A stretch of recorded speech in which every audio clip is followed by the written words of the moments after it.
Thanks for joining us on another episode of Always Reconnecting.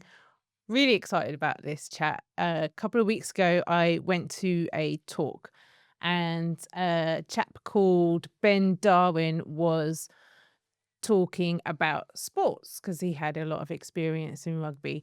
And my initial reaction was, uh, preparing myself for yet another sports analogy in business. But about 5 minutes in, I was leaning in, and it was so interesting talking about sport as a group coming together to solve a problem, win a game, do a thing. So I'm really excited to talk to Nic Stirzaker from Gainline Analytics. Hi, Nick. How you Hi, doing? Lizzie. I'm well, thanks. Thanks for having me. Yeah, very good. So you're not only working at Gainline Analytics, but you've got quite a history, a career history yourself. Yeah, so I was also a rugby player, but I'm conscious of we don't want to talk about that too much because you don't want another sporting speech that you have to sit through. So, we try not to do much of that. But yeah, basically that was my background as a rugby player, Yeah. which is how I met Ben Darwin, the founder of the business I work at now, Gainline. So he was actually a video analyst at the Melbourne Rebels, a Okay. rugby team in my first year when I went down there. So that was end of 2011. And then kind of did different things. He started this business. I kept playing. And then when I retired, I'd actually followed what they did. I found it really interesting. I'd used a bit of their research in some of my studies. I contacted Ben and then begged him for a job. And here we are. Okay. I might not be as a sporting person, but I am very. I have a lot of admiration for somebody who went and did a career in something that they really wanted to do. I find that really admirable. Uh, is there any secret to getting to that level? Is it all consuming? Like, talk me through sort of like your teenage years that led up to becoming a professional rugby player. Yeah, I hadn't actually thought about that too much. I don't think there's a secret. I mean, you got to get lucky.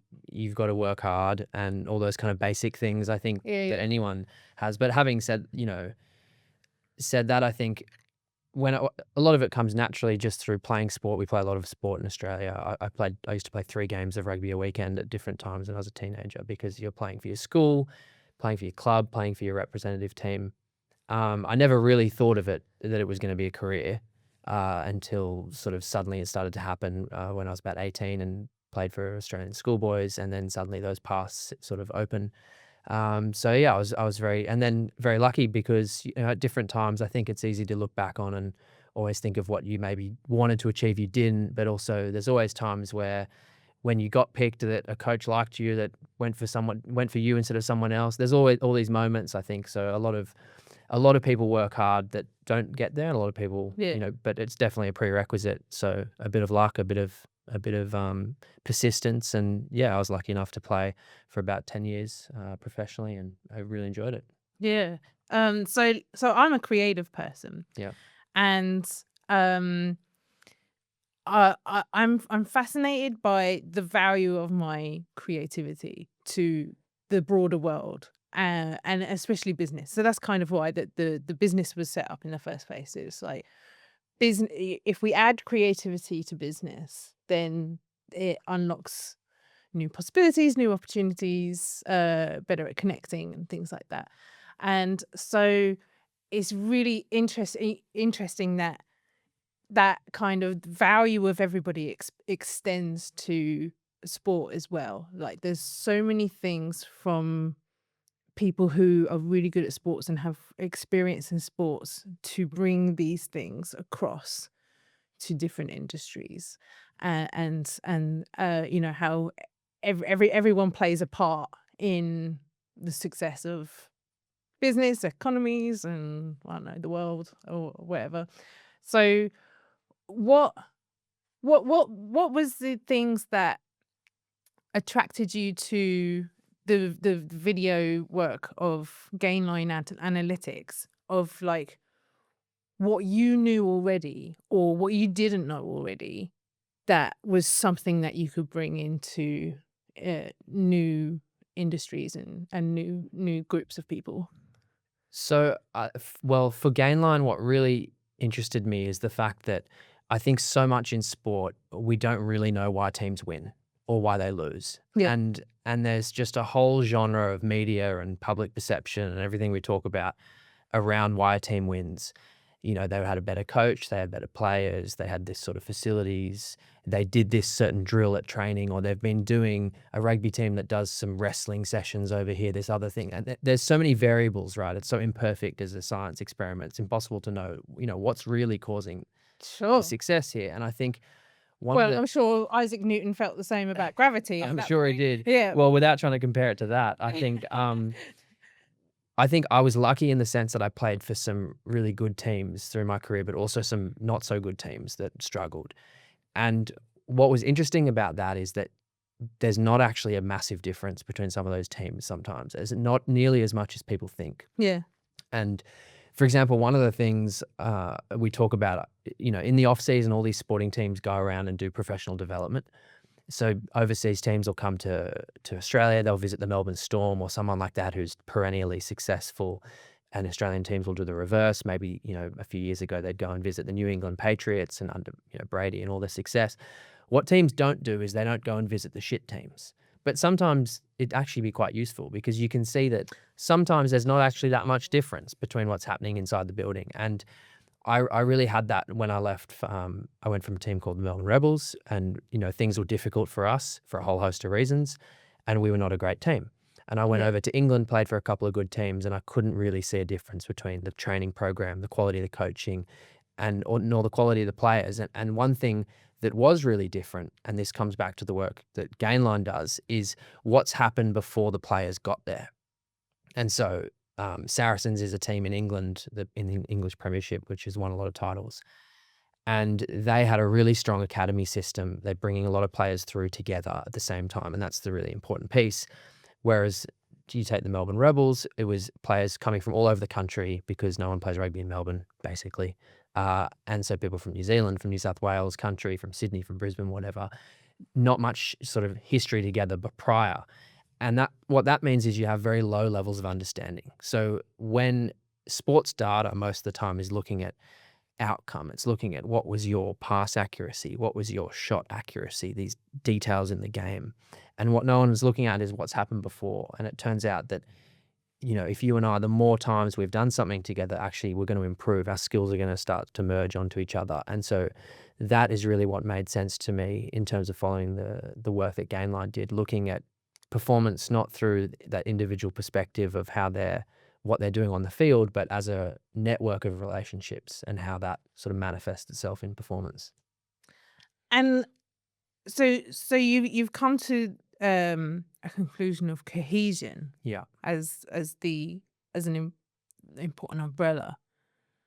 What what is it throughout that time that they're building?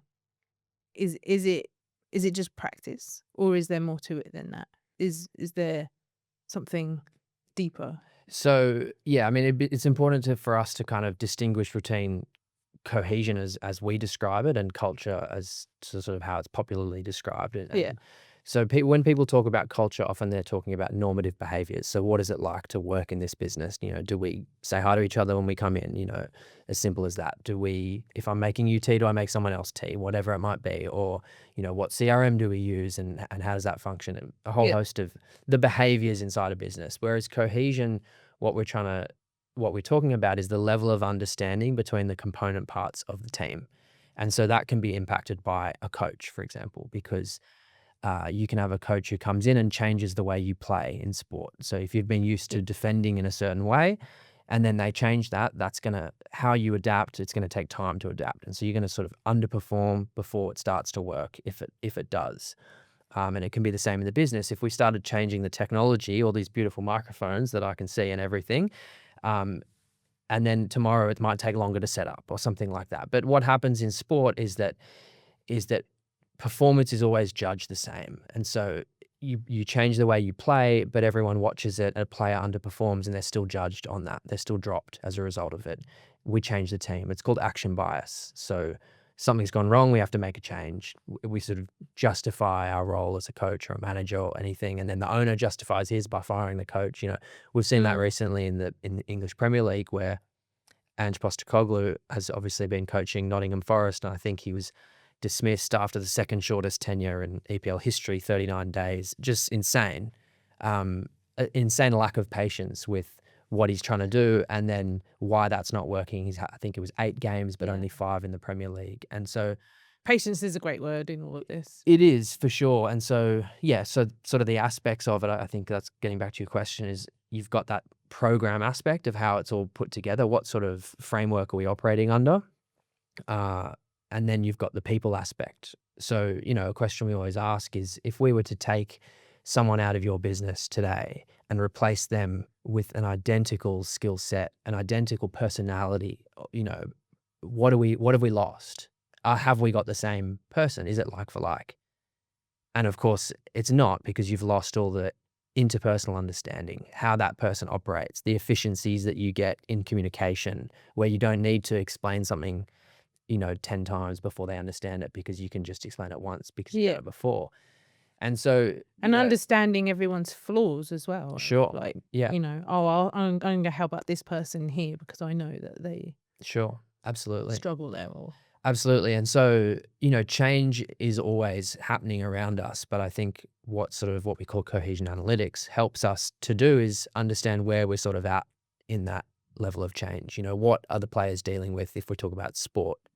Sport's just an easy metaphor, but you can do the same in a business. But what level of change are these people dealing with, and therefore how should we be expected to perform? So if we are an AFL team tomorrow and we have a certain level of cohesion that sits here, but our opposition has twice as much, well, when we lose by 30 points, that's gonna, if we have that information, that's gonna elicit a very different reaction to if we Yeah. don't, which is just players weren't trying hard enough, oh, we didn't have a good week's training, all these sorts of things we try and put a Frustrations. finger on, Yeah. why things might have gone not the way we planned. Yeah. Okay. So, do you have some examples of change that has happened that has led to very bad results in sport? I mean, absolutely, there's plenty of them, but there's a statistic in the NRL that we had a few years ago, looking at a team that every team in going back decades that has lost by more than 40 points, and basically the more changes they make going into the next game, the more likely they are to lose again. Right. So if you Sure. make one change, it's like 45% chance of winning next week, because you've obviously got beaten. They're obviously not a great Yeah. team. Make one change, 2 changes, 3 changes, and that chance of winning next week just goes down and down and down.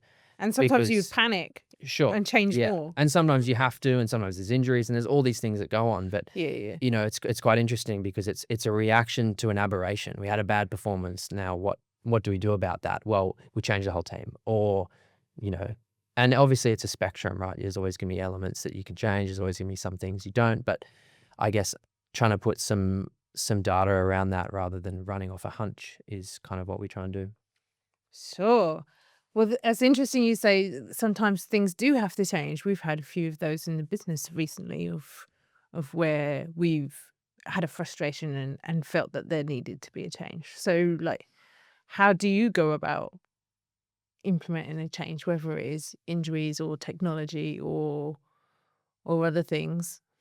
Well, I think it's like all about rate of change, right? So if you were to change all the software here and you change the employees, well, that's just the upheaval is going to potentially destroy what's happening. But, if there's someone that's been working a long time and you can change the technology and then that person moves on, and it's all, it's almost like a team. It's like a conveyor belt of people slowly coming through into that team and people coming out.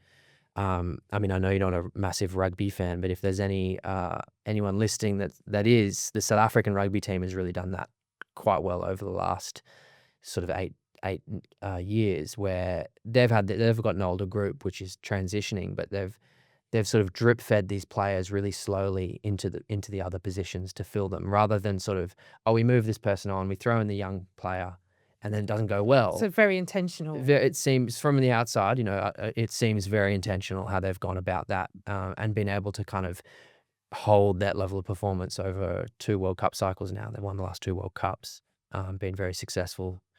as a team over that time, rather than what a lot of the time happens is, oh, well, these couple of players are getting a bit old. We move them on and we chuck the new talent in, but then that new talent doesn't look great because it's the team has changed so much, they struggle. So then they go for someone else and they go for someone else, and then they're always looking for a new answer. Sure. Uh, And there's the frustration and the yeah, blame, and then fan pressure and all that sort the of stuff. pressure and the doubting Yeah, yourself and yeah. crazy. And in Ben's talk, he was talking about the Swing the swing, the pendulum. Yeah, pendulum. yeah, Yeah, talk yeah. a little bit about that. Well, so swing the pendulum is just the idea that visually that when you swing a pendulum, the bottom moves more than the top.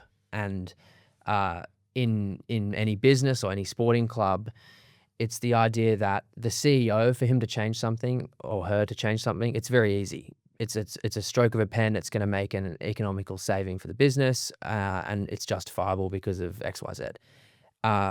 Now, I'll use a sporting example because, again, it's easier to kind of just use it as a metaphor. But Yeah. we've done a bit of research. Ben's very passionate about this. I don't know if he talked about it when you spoke, but around the idea, when clubs change their jersey, essentially, when you're playing sport, subconsciously you're reacting to color. You see your jersey, red jersey, that's my teammate, pass it to him. Did you see the video where the player kicks it to the security guard? Did you show that one? Yeah. They're all in Because they're in yellow, right? And the team's wearing yellow, so he kicks it to the security guard and then the ball goes out. And we're reacting to color. And basically we've looked at a lot of teams that change their jersey from a traditional color, and it has to be to a color that's not at all associated with the club. So imagine they're now, wearing green where they were always wearing red or something. And it's not the second, third, fourth time. It's just that first time that it happens that, your instinct's slightly off. And Ben can tell you've done a bit of research around what that does to your attacking capabilities and your offload data and things like that. But to change a jersey, if we talk about swinging the pendulum, it's the CEO at the top who just has to say, oh, we've got a new sponsorship deal with this one and we're going to tick that box. Or we've got often it's actually a heritage round. They'll do something for some sort of celebration and they'll change the color of the jersey. And so that's easy for him or her. Yeah. Doesn't have to deal with the consequences. It's the players on the field that then have to deal with the consequences of that change, right? And so that's muscle memory and sure, yeah. And don't receive any of the benefits either, probably, unless they're sort of shareholders in the club or something like that. There's been some sort of economic benefit. But and so you see German businesses all have a member of the workforce on the board. They have to do that, and which is quite interesting. And so basically swing the pendulum is the fact that the CEO makes a decision, doesn't have to sort of implement it or deal with it. The middle level of management has to kind of do it. Let's say it's sport again. They've got to go get the jerseys, make them whatever. And then the players have to deal with the consequences of what that be. And that's a lighthearted example, obviously, but I'm sure, people can think of ones where it's a bit more telling than that. Yeah. There's a film I like, Mighty Ducks. Yeah. And I noticed that the thing that keeps them together the most is the jersey. Okay. So like they would bring the jerseys out halfway through the film. And so it's like one team, one dream, one theme. Yeah. So you're sort of uniting under a banner. So like there is a kind of underlying cohesion, something there of. I think you're seeing that more and more actually with everyone that fans buying heritage jerseys. You see so much more often now sort of a heritage rugby league jersey or, heritage Broncos jersey and actually selling them, because I think people have had enough of that kind of changing the jersey all the time. I mean, now we're getting something slightly different, but the loyalty to that club and the brand is about that historic jersey, with a collar and it's in cotton and it's got long sleeves, and rather than, there's football clubs changing the style of their jersey every year. It's got stripes. Next year it's got some checkers. Next year there's a bit of different color on the sleeves or whatever it might be. So how do players respond to those changes? What is, because the way to be the best player you can be is to root for your own team, hey, throughout changes. So if a change happens, there has to be an acceptance. There has to be an attempt to rise to that change, I guess. Sure. Yeah. So if change does happen, are there things players can do to adapt? Do you mean change beyond the importance of a jersey? I mean, jersey's a very kind of Well, trivial great example. metaphor for Yeah. it. So, like, if it was a jersey, like, oh, what's the sort of player's role in change? Well, I mean, I think when you're a player, you probably just try and put your head down and get on, and you're not even going to think about the jersey. You're just going to get on with it and do your job and play as best you can, and certainly not worry about those things. Uh, which I think is the right thing to do. The best clubs probably have players though that sit higher, that have been there a long time, that are probably involved in that sort of decision making. I think is Yeah. how I describe it. So So they can veto the sure, the yeah. jersey that looks like a security guard. I would say so. I mean, you can imagine telling the All Blacks that they're going to wear a pink jersey for a round, or a green jersey for this round, or something like that. A team with that much history around their traditions and their culture and their legacy, they would probably have enough clout, some of the players, to. I mean, that would never happen in the first place, but even if it did, if for some Yeah. of those senior players, Sam Whitelocks of old, those kind of people, to say no, that's not. We're not going to do that. I guess I presume that's how it would operate in the most Yeah. successful sporting clubs, which also comes back to how long, which comes back to change, right? If you've had players in that system a long time, in that club a long time, they understand the culture, they understand what it means to play, So they're spokespeople for. so they can be, yeah. That's interesting. Mm. But so you're saying it's not up to the player to necessarily accept change, take it on the chin, but to have an avenue to have a conversation and be part of that change. That's where the best. I think probably look, I don't know, but I think probably the best clubs operate like that, where their senior players sort of vouch for the needs of the club. Yeah. And I would imagine that, the longer players have been there, the better they are able to do that, to be able to connect to fans, to be able to show what the club stands for, Yeah. as opposed to a club that's continually churning through everyone. Yeah. Very difficult for anyone to sort of teach the next generation what the club Yeah. stands for. And minimize the swing of the pendulum Sure. Yeah. for Yeah. people who are gonna Mm. get smacked Influence. about by it. Yeah. Yeah. Yeah. Yeah, interesting. And so what other things are Gainline Analytics doing throughout the year to sort of stay on top of their research and expand their expertise? I mean, sport is a great kind of petri dish for research, because there's always things happening. There's always, successful teams doing something different. Also, there's plenty to learn from all the time around in sport. So we're always trying to do that. Clubs that we work with, or teams that we work with, we're always trying to understand what they're doing and what are we missing. How can we improve sort of, the data that we've got, the data that we can get, because I think with Cohesion, there's so many aspects to it, but there's also a limit to how much we can measure, right? So, we know that if we've got the footage of a game, we know very simply, we know who's playing, we know who's passing to who, right? We don't know who's doing that on the training field. So, there's a lot of data you can get, there's a lot you can't get. So it's always Sure. about trying to move that needle towards Yeah. basically. And then you don't know what's being said in the dressing room to each other, and No, and we're sort of less interested in what's being said and more interested in kind of the output, but as I said, around the difference between cohesion and culture. sure, But, your culture is a bit of a distraction.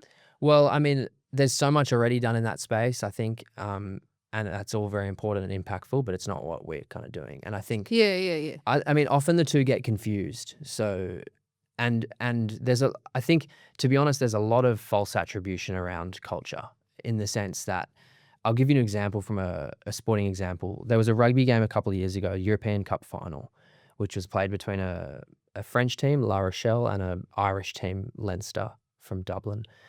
And the French team won, and whose coach was actually Irish, confusingly. And they interviewed him after the game, And, you know, there's many, many things which go on in a result again, but this was one of the clips that did the rounds on LinkedIn around Okay. culture of the club. Because the coach talked about, well, we had these plaques of the players' families or pictures of them in their locker room, and you know they knew when the game got tough they could dig deep and all this sort of stuff, right? So, and this video goes around. It's fantastic, and it is fantastic, right? It's awesome, and to support the players in that way and give them everything they they need to be motivated. But the thing that kind of sticks out for me is always, well, no one went and asked the team that lost what they did. You know, maybe they did the same thing. Maybe they were signing autographs long into the night the day before and all this sort of stuff, you know, that is great for their culture and their fans and everything. But no one asks them because they lost. So then what we do is we go, oh, this team won. What did they do? Oh, that must be why they won. But it may not be. It may just be, you know, correlated, not causative. Yeah. So that's something we're, you know, quite interested in, I suppose, and try and always bring our data back to, well, what can we objectively measure? And what impact is that having? And the thing it comes back to is time in the game. So all those elements around, you know, there's a time in the game. So if we've played together and we've passed the ball to each other 1,000 times, that's great. But there's also what's happened before we got there. So, for example, if you're a player, if you work in a business and you're used to doing something a certain way, so used to a certain technology or a certain way of doing things, and you come across to another business, all of that is going to impact your current role in a certain way.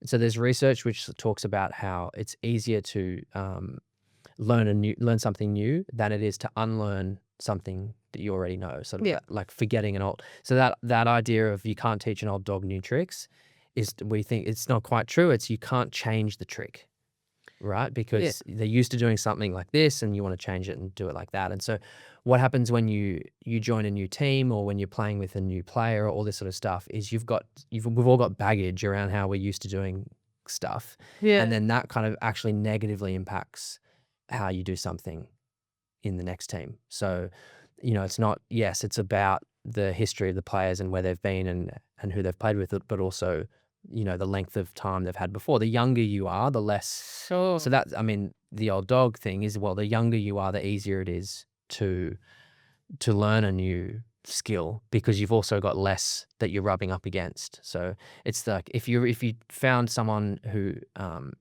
had never ridden a bike. Did Ben show the video with the backwards bike? Yeah. So if I describe that, there's basically someone trying to ride a bike and they've changed the handlebars so to when you turn left, the bike turns right. And the person finds this incredibly difficult, as you would, and it takes a long time to learn how to ride what they call the backwards bike. And then he shows his son and he picks it up in a couple of weeks. But what would be really interesting is to find someone who's 40 years old who'd never ridden a bike before and put them on the backwards bike and see how long it takes. And it probably takes them a lot less time than the person who's very proficient on a normal bike and has to kind of is trying to always change that neural pathway of like, I turn left, it actually goes right. And so that's something we talk about kind of, it's not just something you can measure as well. It's not just the games you're playing inside a team, but it's also all the games you've played before and how does that impact your performance. It's a great metaphor as well because you can imagine the frustration of if you're really good on a bike. Sure, yeah. Then having to try and do the backwards bike because your ego is hurt. That's right. Yeah. And all of these things. Whereas if you've never ridden a bike before, you're a bit more open-minded to failing. Yeah. Not used to falling off. You're happy to fall off the bike, I suppose. More happy. Yeah. Is there ways that impacts us in everyday life? So I don't know if Ben had talked to you about this previously, but he has something he likes to call the supermarket shit show differential, which is really a way of him getting out of trouble with his wife when he takes too long to do the shopping. But is like, do you do the grocery shopping in your household? Yeah, sometimes. Yeah, sometimes. Okay. Is there one that you go to specifically, or is there? I like to mix it up sometimes, Okay. but there's a central player. There's a central player. And do you know where everything is in the central player? Like where the eggs are, like where the bread is, roughly? Yeah. And so, okay, so previous experience, I was obviously talking about it in sport and what it does to us, but it's sort of everyday life. Previous experience, it can affect us negatively in the sense that we go to a new supermarket and everything's different. I mean, you find this when you go overseas, right? I remember when I moved to France and it took me hours to do the shopping. And that wasn't just because I couldn't read the labels and didn't know what each fish was called, but it was because everything's in a different order, right? And so you go to this Woolworths and then you go to a different Woolworths and the chocolate's in a different aisle, and so it takes you twice as long. And so um, it's just trying to show that all the time we're operating on habit and we're always operating on instinct, and that creates efficiencies. But Yeah. when we change those efficiencies, we underperform, as we would put it. So everything takes longer, and then that has an impact. And so if that's on sport, obviously it has an impact on performance in business. It might be how long it takes you to do a task, that sort of thing. Yeah. So what can managers, what can teams, because I find it problematic as well sometimes being a manager. I was thinking about this week of like, I just want to be part of the team, but I don't want to be the manager. Do you know what I mean? Sometimes being the manager sucks. You kind of like left out of things a little bit. But like, what can the team, what can the manager, what can everyone do to improve cohesion from all the points that we've talked about today? Like, so patience sounds like, Yeah, you don't want to just hear patience, right? You want some actionable items. yeah, yeah, Well, I think it comes back to, really working on the task that needs to be done. So together. So if people, if there's a certain yes, pairing that work together on, or they need to do a task a certain way, that they sit next to each other, that they're in the office on the same days, that they're whatever it might be. I don't want to get into a whole work from home thing because I've seen that in the media a lot lately. But I a bit of guess, eye contact helps. yeah, sure, and sort of being really clear on role clarity. I think particularly Yeah. at the start of a new, if there's a new employee, really clear on what it is that they need to be Okay. doing, and that improving that particular function. Sure. Um, I talked to someone who had a great idea of like having a session with your team and putting note and like columns of your names mhm, and then post-it notes of what your job is yeah, and then underlined what your job is not. yes, and also I've sort of been part of a similar one where you say what I think my job is and what I'm doing, and then you actually say what you think my job is. And sometimes it's not Interesting. perfectly aligned. You think I should have been taking the bins out on a Monday, whatever it might be. Yeah. On a Monday. And that's why I'm so And that's angry. why you're annoyed about that. I mean, it all comes to back to open communication and that sort of thing, which uh, you can foster, which helps this sort of stuff. But I think as well, you know, around yes, it's around patience, but also managing rates of change, understanding what people are dealing with, and so you don't have to be patient all the time. If sometimes what our data will suggest is that there's a person who's actually in a very stable team, everything's functioning very well, and they're not performing to the way they need to be. So that might actually tell you to be impatient, with that person Yeah, or that okay. level of That's performance. interesting. So it's not Yeah. just to say, leave everything alone and we'll all get better, but understand Or those just component wait parts. everything out. Yeah, yeah, Yeah. yeah, yeah. But I mean, particularly in sport, I think the idea of understanding your opposition is the most important, because you Okay. can think, well, we're doing everything inside this club. We're training this way, we're eating this way, we're sleeping, we're lifting our weights, we've got physios, psychologists, great coaches, whatever. But if another team has that more so than you, well then, it's always gonna be difficult. And I think a lot of it comes back to as well structure. So not just inside your team is just thinking very short term, but if we think long term, it's, well, where are my players or where are my employees coming from? Right? Am I hiring all of my employees from a competitor, Hmm. which does things differently? And every time they come in, I've got to train them in a certain way, and they're trying to use this platform instead of our one, and whatever it might be. That's much more difficult than hiring sort of from beneath, and you can train a person in the way you want them to do the job. Hmm. Right? Internal hiring, which is not always very popular, and it sort of has that short-term pain in terms of you've got to train someone who's new, who's less experienced, Yep.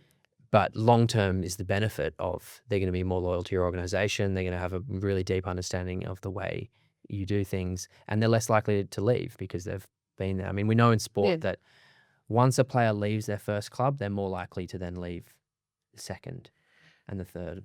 And in sport, do you have when we were talking about collaborating with players or spokespeople for the players to manage change, Mhm. do you have that for their sort of what they want for their future? Does that I mean, tend to work more with the the coaches or the general managers or even ownership. So kind of have less to do with that side of things now. yeah, yeah, Yeah, interesting. not quite sure. So it's more like game plan. It's more like long-term recruitment planning structures and then short-term selection Yeah, yeah. possibilities, that sort of thing, optimizing, rotation through a season or whatever it might be. But when it comes back to when I talk about structure in sport, it's easy. If you think about the difference between the team that buys all the stars and the team that kind of grows their own stars, right? And so, Yeah. if you think in Australia, the most obvious example of that is Penrith Panthers of the last sort of 6-7 years. Uh, and you can see pictures of Nathan Cleary and Jerome Luai, who are two of their best players going Mm. back for years, when they were teenagers playing together in Penrith jerseys, and that tells you everything you need to know, right? They've been doing that again and again and again. They have such a deep level of understanding between each other. So if you go and try and buy one of those without the other, it's not the same. Yeah. Yeah. Package deal. Yeah. Yeah, very cool. And what can people do? Because it was such an impactful talk, such an impactful conversation. I know you do great work with sports teams and corporate teams.